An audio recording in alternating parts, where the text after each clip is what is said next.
Ya baik, selamat pagi semuanya. Terpujilah Sang Buddha, Namo Buddhaya. Ya, pagi hari ini sesuai dengan jadwal, kita akan melanjutkan yaitu berkenaan dengan Sutta Pitaka, yang mana kalau tidak salah dulu kita sudah masuk ke dalam Anguttara Nikaya dan kita bisa memulai untuk sekarang kita berbicara tentang Kuddaka Nikaya, yaitu kumpulan atau koleksi pustaka Pali yang terakhir dari Panca Nikaya atau 5 kumpulan khotbah-khotbah Sang Buddha dan juga para siswa beliau di dalam Sutta Pitaka. Nah, Kuddaka Nikaya ini menjadi salah satu kumpulan teks yang sangat penting untuk dipelajari, dan kalau kita perhatikan dengan teks-teks lainnya seperti Tiga Nikaya dan lainnya, Kuddaka Nikaya ini mempunyai karakteristik yang berbeda dibandingkan dengan lainnya. Jadi kalau kita perhatikan kenapa disebut sebagai Kuddaka Nikaya, itu karena memang teks atau pustaka yang terdapat di Nikaya ini memiliki, kalau kita boleh mengatakan, size atau ukuran yang lebih kecil, maka disebut Kuddaka. Jadi Kuddaka adalah kecil, nah atau minor. Sedangkan untuk Nikaya seperti biasa artinya adalah kumpulan atau koleksi. Maka di sini memiliki kumpulan atau koleksi teks yang lebih kecil. Dan kalau diperhatikan memang untuk isinya dengan suta-suta lain itu memang boleh dikatakan walaupun tidak keseluruhannya benar, tapi memang lebih kecil. Sebagai contoh kalau dibandingkan dengan Tiga Nikaya. Kenapa disebut sebagai Tiga Nikaya? Karena memang itu merupakan kumpulan khotbah-khotbah yang ukurannya panjang atau tiga.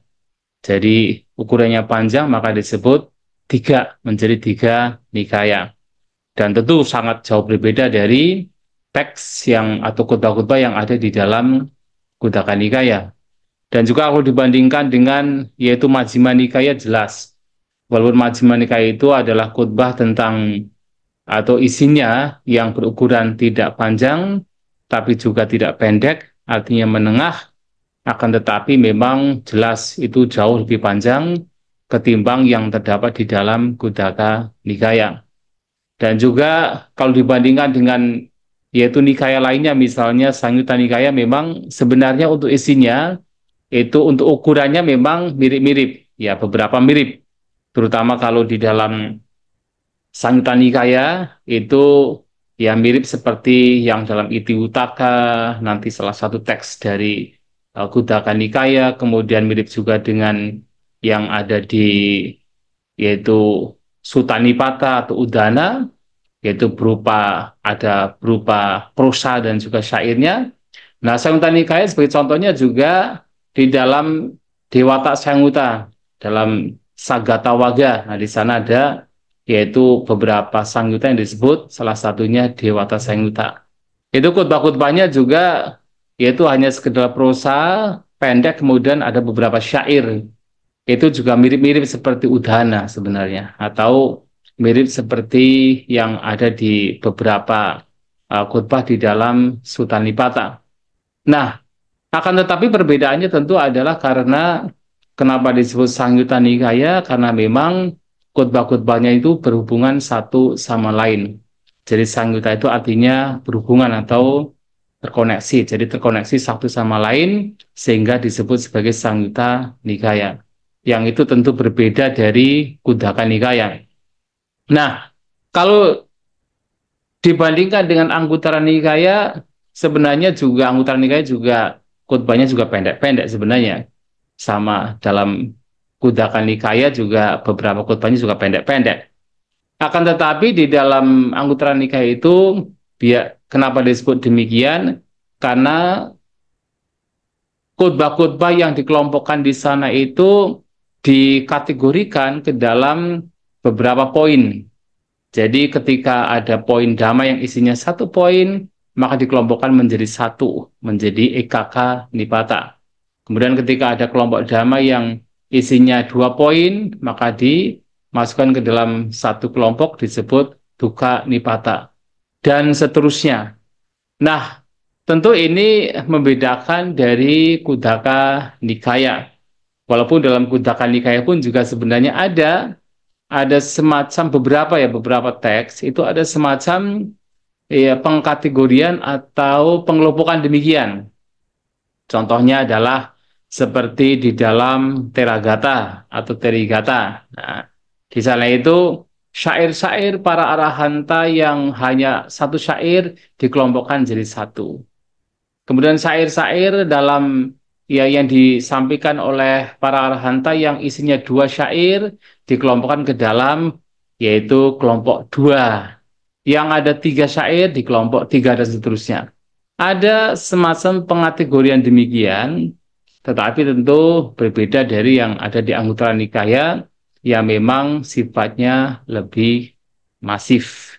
Nah, sehingga dari situ ada perbedaan antara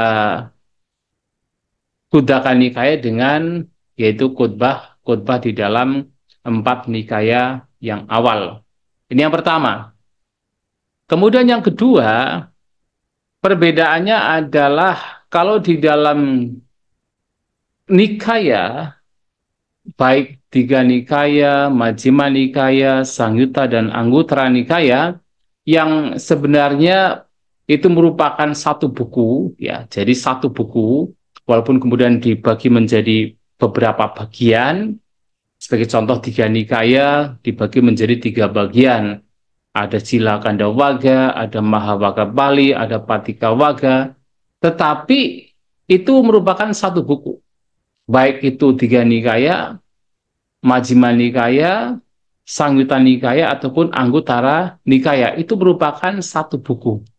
Buku besar dengan banyak jilid atau banyak bagiannya. Tetapi di dalam Khuddaka Nikaya ternyata itu terdiri dari banyak buku. Ya. Jadi tidak hanya 1 buku, tapi banyak buku. Nah, maka di dalam kitab komentar bahwa Khuddaka Nikaya ini memiliki ada 15 buku. Nah, jadi ada 15 buku. Yang pertama adalah Khuddaka pada Pali. Kemudian yang kedua ada Dhammapada Pali atau sering disebut Dhammapada ya. Jadi sudah cukup Dhammapada. Ini yang seringkali dikenal oleh umat Buddha berkenaan dengan yaitu salah satu teks atau pustaka yang sering dipelajari oleh umat Buddha, baik para biku ataupun rumah tangga adalah Dhammapada. Nah, yang pertama Khuddaka Pada, yang kedua adalah Dhammapada, yang ketiga adalah Udana, yang keempat adalah Iti Wutaka, yang kelima adalah Sutta Nipata. Nah, yang keenam adalah Vimana Watu, yang ketujuh adalah Peta Watu. Yang kedelapan adalah Teragata, yang kesembilan adalah Terigata.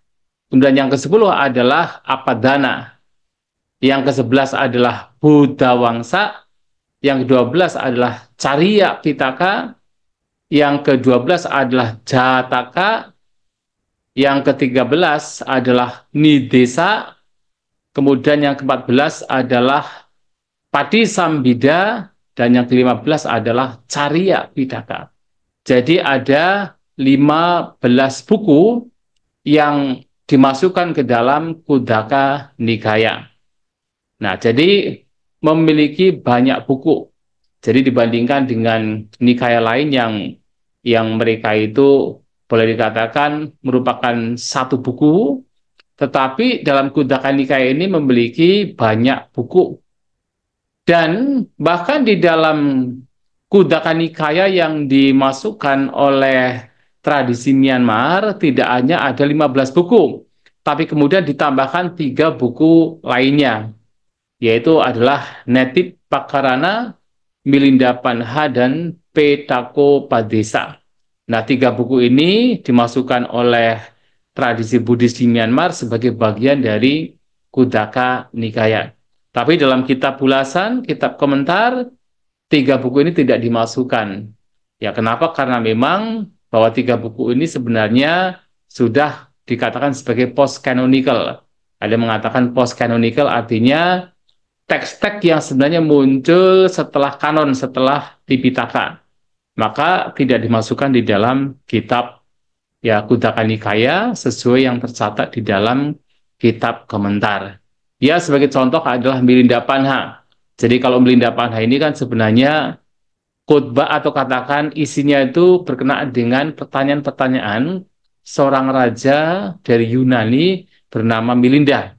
Bertanya berkenaan dengan ajaran Buddha yang ditanyakan kepada seorang arahanta bernama Nagasena.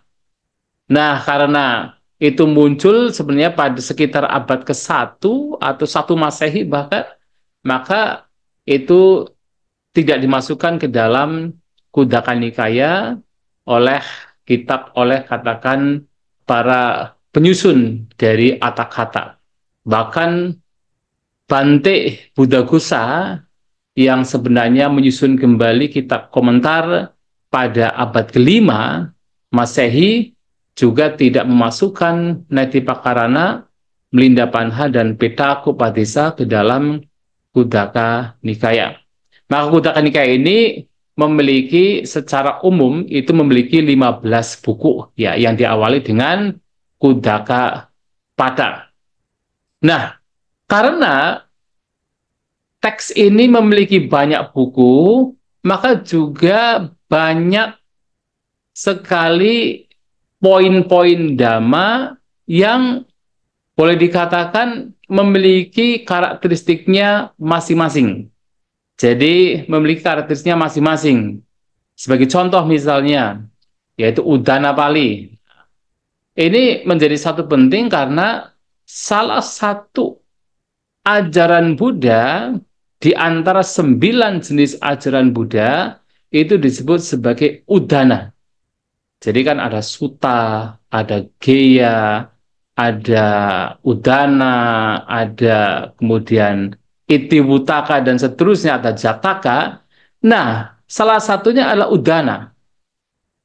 Maka ketika dikatakan ajaran Buddha yang bersifat Udana atau katakan yang memiliki karakteristik Udana atau dinamai sebagai Udana, yang tidak lain adalah seperti ungkapan kebahagiaan yang biasanya diberikan oleh Sang Buddha, maka kitab Udana dalam Khuddaka Nikaya ini menjadi salah satu, yaitu kitab yang berisikan ungkapan kebahagiaan yang diberikan oleh Sang Buddha.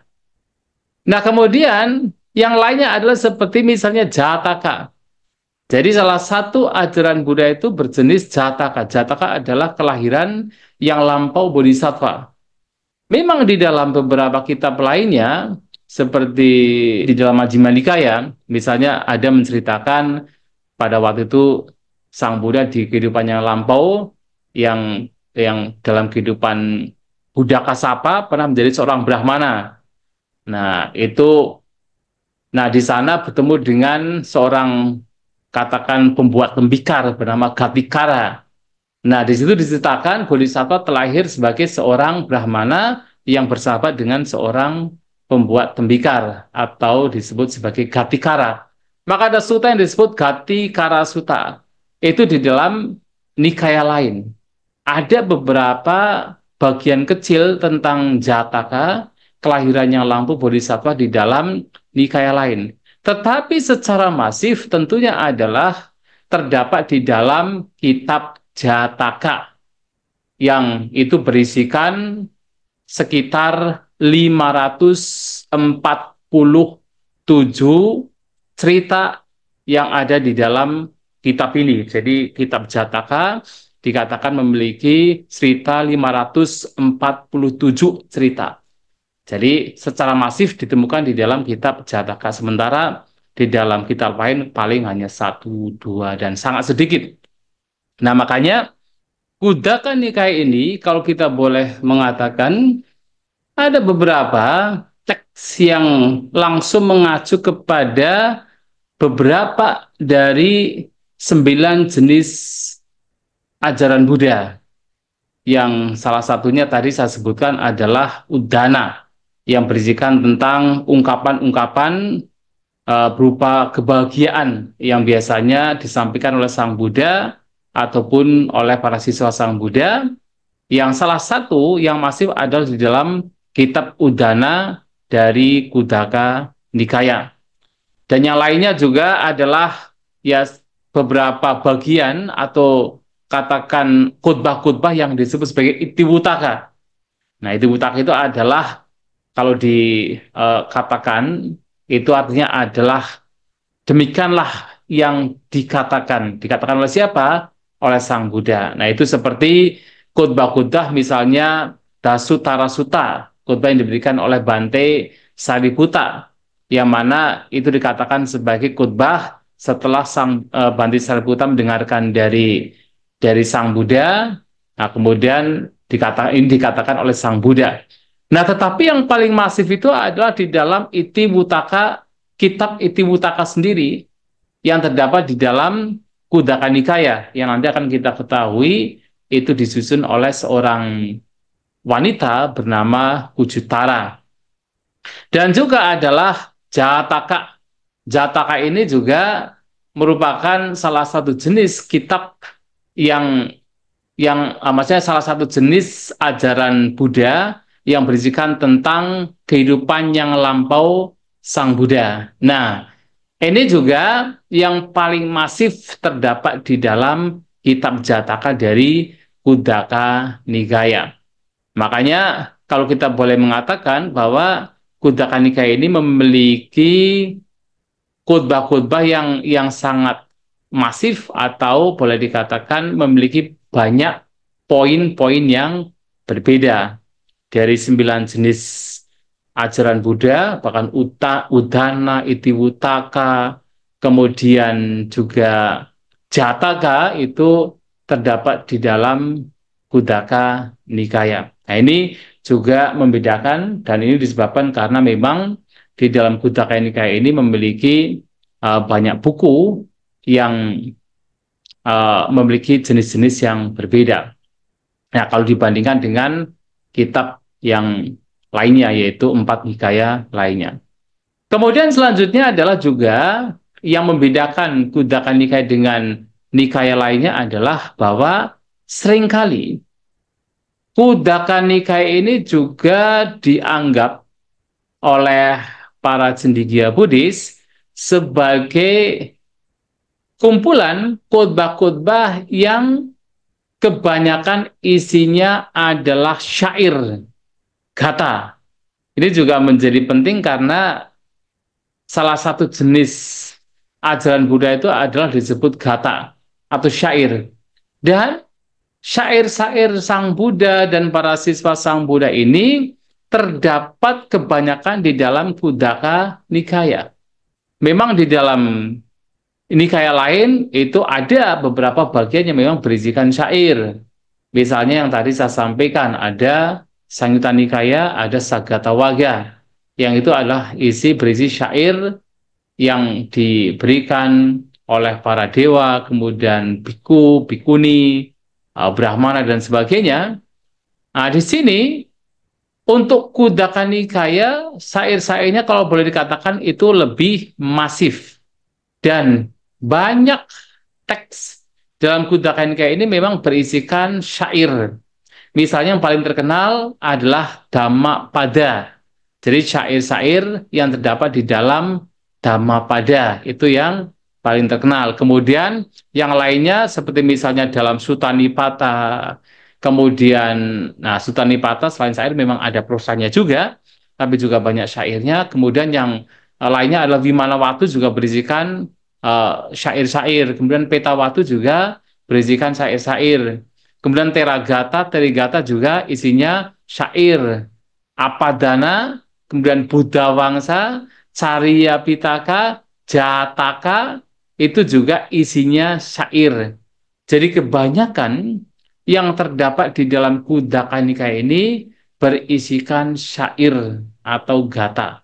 Dan ini juga menjadi hal yang baik juga karena biasanya ada yang mengatakan kalau seseorang ingin berceramah, baik juga untuk mengutip salah satu syair, dan syair-syair bisa ditemukan di dalam Kuttaka Nikaya dari berbagai jenis bukunya yang isinya adalah berbagai macam syair. Nah, ini juga menjadi karakteristik lain yang kita boleh mengatakan tidak ditemukan di dalam Nikaya yang lain. Jadi banyak dari isi Kuttaka Nikaya dari buku-bukunya itu berisikan syair-syair atau berupa syair atau gata. Nah, ini juga menjadi penting untuk kita pahami. Kemudian, nah yang keempat itu adalah bahwa banyak, ya kita tidak mengatakan cendekia Buddhis, tetapi boleh dikatakan bahwasanya banyak ajaran Buddha yang terdapat di dalam Kuttaka Nikaya ini itu disampaikan oleh para siswa Sang Buddha. Ya, oleh para siswa Sang Buddha. Jadi banyak. Jadi kalau di dalam Nikaya lain ada sedikit, ada beberapa yang disampaikan oleh para siswa Sang Buddha. Ya misalnya dalam Majjhima Nikaya, misalnya salah satunya adalah Samadhi Sutta, disampaikan oleh Bhante Sariputta, atau yang lainnya misalnya Ganaka Moggallana Sutta, atau Attaka Nagara Sutta, disampaikan oleh Bhante Ananda. Terutama Attaka Nagara Sutta ya, yang disampaikan oleh Bhante Ananda. Tetapi kebanyakan dari sutta-sutta ini disampaikan oleh Sang Buddha sendiri. Nah, tetapi di dalam Kuttaka Nikaya itu banyak ajaran Buddha yang itu disampaikan oleh para siswa Sang Buddha. Jadi bukan Sang Buddha sendiri. Ya, walaupun disampaikan oleh siswa Sang Buddha karena ajarannya tersebut bersesuaian dengan ajaran Sang Buddha, maka yaitu juga diatributkan untuk atau itu sebagai ajaran Sang Buddha sendiri. Nah, di manakah teks-teks yang kebanyakan diberikan oleh para siswa Sang Buddha? Misalnya Itibutaka, yang mana teks ini disampaikan oleh Kujutara. Jadi walaupun Kujutara ini mendengar sendiri dari Sang Buddha, tetapi dikatakan itu diulang kembali oleh Kujutara, maka disebut Iti Wutaka. Demikianlah yang dikatakan oleh Sang Buddha, dan tapi ini diulang oleh Kujutara.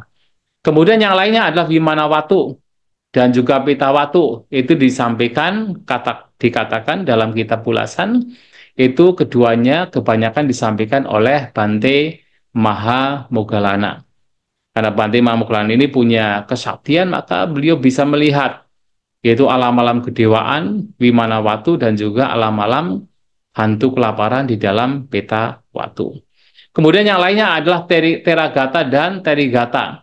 Nah, Teragata tentunya adalah syair-syair yang berisikan yaitu syair para arahanta, terutama para biku yang telah mencapai kesucian arahanta. Sementara Terigata adalah syair-syair yang diberikan oleh para arahanta, terutama oleh para bikuni.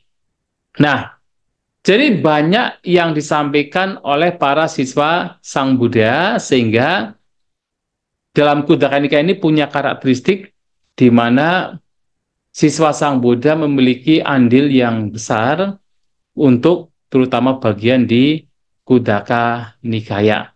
Nah, ini juga menjadi karakteristik yang penting ketika kita mempelajari Kuttaka Nikaya, bahwa ini banyak yang disampaikan oleh para siswa Sang Buddha. Nah, selain itu, ini pendapat dari beberapa cendekia Buddhis, bahwa teks-teks yang di dalam Kuttaka Nikaya ada beberapa teks yang dianggap sebagai letter Buddhism atau Buddhisme belakangan. Terutama adalah teks-teks yang disusun belakangan. Itu juga disampaikan, itu menjadi karakteristik dari teks atau katakan nikaya lainnya. Karena biasanya kalau ini para cendekia yang mereka menganalisa katakan isi dari Pancanikaya atau lima kumpulan atau lima nikaya. Nah, di sana mereka beranggapan bahwasanya yang betul-betul boleh dikatakan sebagai early Buddhism atau Buddhisme awal itu adalah empat nikaya yang pertama, yaitu Tiga Nikaya, Majjhima Nikaya, Sangyutta, dan juga Anguttara Nikaya. Walaupun tidak bisa dipungkiri bahwasanya di empat nikaya ini pun juga ada khotbah-khotbah yang sebenarnya dimasukkan belakangan, bahkan di konsili-konsili berikutnya. Ya, sebagai contoh misalnya di dalam Mahaparinibbana Sutta, bahkan syair tentang dhatu puja atau persembahan penghormatan kepada dhatu atau relik Sang Buddha itu dimasukkan pada zaman ketika Tipitaka sudah masuk ke Sri Lanka. Itu disampaikan di dalam kitab ulasan. Nah, bahkan kemudian di dalam salah satu khutbah di Majjhima Nikaya Bagula Sutta itu juga dikatakan khutbah ini Bagula Sutta dimasukkan pada konsili kedua 100 tahun setelah Sang Buddha parinibbana. Nah, tetapi itu hanya beberapa khutbah dan beberapa isi yang memang dimasukkan belakangan. Namun di dalam kitab Kuddaka Nikaya oleh para beberapa cendekia Buddhis dianggap bahwa ada beberapa teks yang itu betul-betul dianggap sebagai later Buddhism atau Buddhisme belakangan. Ya, salah satu contohnya misalnya walaupun walaupun yang para cendekia Buddhis ini mengatakan oh termasuk Jataka, kemudian Buddha Wangsa, Apadana, itu sebagai atau Carya Pitaka itu sebagai later Buddhism, walaupun kita tidak bisa mengatakan secara pasti, tapi yang jelas untuk Nidesa. Nidesa ini boleh dikatakan sebagai teks yang memang disusun belakangan. Mengapa? Karena di desa ini berisikan kitab komentar atau kitab ulasan. Jadi kitab ulasan terutama untuk Sutta Nipata. Jadi kalau kita memperhatikan bahwa Nidesa ini berisikan kitab komentar atau penjelasan yang diberikan di dalam Sutta Nipata. Tetapi memang dikatakan bahwa buku ini disusun oleh Banti Sariputta. Ya, itu dikatakan demikian. Tetapi isinya itu tentang penjelasan mengenai beberapa bagian dari kitab Sutta Nipata. Jadi Sutta Nipata juga salah satu dari Kuddaka Nikaya. Sebagai contohnya, jadi di dalam Nidesa ini dibagi menjadi dua. Ada Mahanidesa, ada Jula Nidesa. Maka dikatakan Mahanidesa ini merupakan kitab komentar dari salah satu bagian Sutta Nipata, terutama bagian Adaka Wagya. Nah, kemudian di dalam Jula Nidesa itu adalah kitab komentar yang mengomentari, memberikan penjelasan yang terdapat di dalam dua bagian dari Sutta Nipata, yaitu Parayana Wagga dan juga Kaga Wisana Sutta. Jadi ada dua bagian, satu Parayana Wagga yang tentu berkenaan dengan ya murid-murid dari seorang Brahmana bernama Bawari, dan juga adalah khutbah, salah satu khutbah di dalam Sutta Nipata yaitu Kaga Wisana Sutta. Nah, ini kalau kita lihat dari isi Nidesa ini memang boleh dikatakan sebagai ya kita boleh mengatakan itu muncul belakangan karena bagaimana pada zaman dulu sudah katakan memberikan komentar per kata dengan sangat detail berkenaan dengan Adaka Wagga dan juga Parayana Wagga. Sehingga kebanyakan orang berpikir bahwa Nidesa ini memang muncul belakangan. Nah, sementara untuk katakan teks-teks lainnya dianggap sebagai belakangan, ya memang ini para cendekia yang berusaha untuk menganalisa itu melihat dari style dari katakan teks tersebut. Misalnya, kalau kita memperhatikan di dalam empat nikaya yang pertama, ya Sang Buddha betul-betul mengajarkan dhamma yang kalau boleh dikatakan lebih realistik. Jadi sesuatu yang bisa dipahami, bisa dimengerti dengan katakan secara real, realitas, dan sangat boleh dikatakan sangat menjauhkan dari hal-hal yang sifatnya itu legenda atau sifatnya itu terlalu mistis gitu. Legenda atau terlalu mistis. Nah, sehingga kalau kita perhatikan di dalam beberapa kitab yang terdapat dalam Kuddaka Nikaya ini, ya ada katakan isi dari kitab-kitab ini yang menceritakan tentang kebanyakan ya, ada misalnya menceritakan tentang Buddha-Buddha yang lampau begitu. Yang kalau di dalam Nikaya biasanya Buddha-Buddha yang lampau ini hanya sampai pada 7 Buddha. Misalnya di dalam yang sekarang kemudian menjadi Parita, misalnya Kanda Parita. Di sana menceritakan tentang Buddha sampai ya katakan ada 7 Buddha.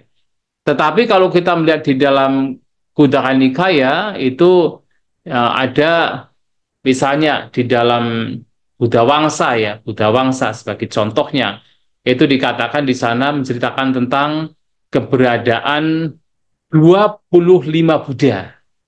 Jadi selain Buddha Gautama, itu juga ada sejarah mengenai 24 Buddha sebelum Buddha Gautama.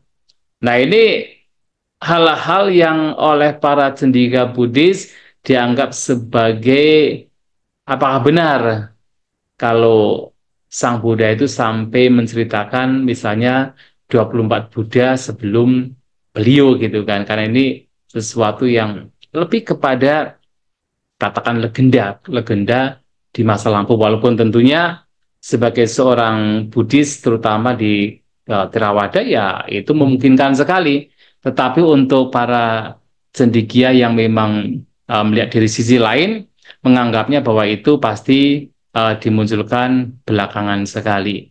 Jadi tidak dari Sang Buddha langsung, walaupun kita tidak bisa membuktikan. Nah, akan tetapi, ya ini menurut para ya mereka yang belajar mengatakan demikian.